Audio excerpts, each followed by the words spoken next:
IP, intellectual property, trade secrets, trademarks, copyrights, and patents. We encounter it every day, whether we're on our cell phones or walking down the street. Now, you've just heard that I'm a lawyer, so let's get this out of the way early, shall we? What you're about to hear is not legal advice. I cannot tell you everything you may need to know, but I can tell you there's a lot to know, so when you need to know, you'll know that you need to know, and you'll find someone who does know, if you know what I'm saying. With that out of the way, say hi to Bob. Hi, Bob. Bob is a recently graduated college student, which is the nice way to say he's unemployed right now. But he's not going to stay that way because he's going to launch his own business and he's about to have an awful lot of intellectual property on his hands. He goes to the kitchen to whip up a batch of his grandmother's secret chocolate chip cookies. You know, that recipe that's guarded more secretly than the code to NORAD?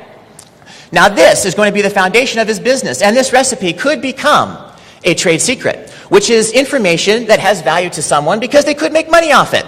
That other person does not know the information. That's why they consider it a secret. And you take reasonable efforts to make sure it stays a secret. Now, this can stay a secret for a very, very long time. Your trade secret can outlive you. As long as you meet the definition of a trade secret, you are covered and protected. Why do you think we still don't know the recipe for Coca-Cola Classic? Now, let's get back to Bob, shall we? Because Bob isn't done. He decides if he's going to sell these cookies, he needs to have a really cool logo to put on his packaging. So he goes to the craft room and whips up something up. Now all of a sudden he has entered the realm of trademark. A trademark is something. Could be a word, could be a picture, could be something else that's used to separate your product from someone else's product or indicate the source of that product. Two forms of protection here. You can register with the federal government under the Lanham Act. Or you can simply use the mark and qualify for common law protection. Again, your trademark could outlive you. If you just keep using the mark forever, you can get protection under the common law forever. If you want to register, you can keep re-registering, though you have to do that about every 10 years. Now, Bob isn't done yet because he decides that this is really going to take off. He needs to write the story about how his grandmother toiled for long hours to develop the recipe. So he writes up a pamphlet, but he's thinking of going to law school, so the pamphlet turns into a book. Now he has a copyright on his hands. This is a pet peeve with me. You can't copyright an idea. If I decide to write a book on how to fix Washington, D.C., first of all, it could be a very long book. Second of all, you can write your own book on the same subject. You just can't copy a page out of my book. You get a copyright once you have something, ready for this, fixed in a tangible medium of expression. Fancy way to say, write it down. And once you get this right, you have the right to copy, display, do all kinds of other things as well.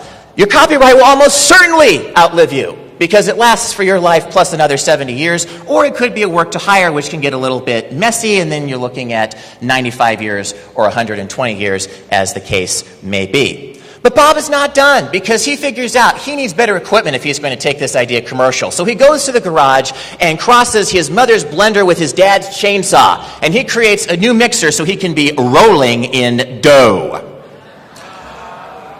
He also has something that he now could potentially patent. This is the ultimate in intellectual property protection. This truly does protect the idea itself as opposed to an expression of that idea, though you have to get this one evaluated by the Patent and Trademark Office in Washington, D.C. This is what a patent looks like. It's very difficult reading. If your children ever come to you and say, "Would you please read me a patent for a bedtime story?" Seek psychological help immediately. Now, to get one of these things, you have to meet 3 criteria. Your idea has to be novel. That means it's new. Useful. If it's not useful, why are you patenting it? And it has to be non-obvious. Now, what does non-obvious mean exactly? The idea is when we have a patent, we are making a bargain with you as an inventor. We are going to give you an exclusive right to use an invention for a period of time. Now, in exchange for you taking that away from society, we want you to have had a flash of genius, so when we get that invention back, we are going to truly be a richer, more inventive group.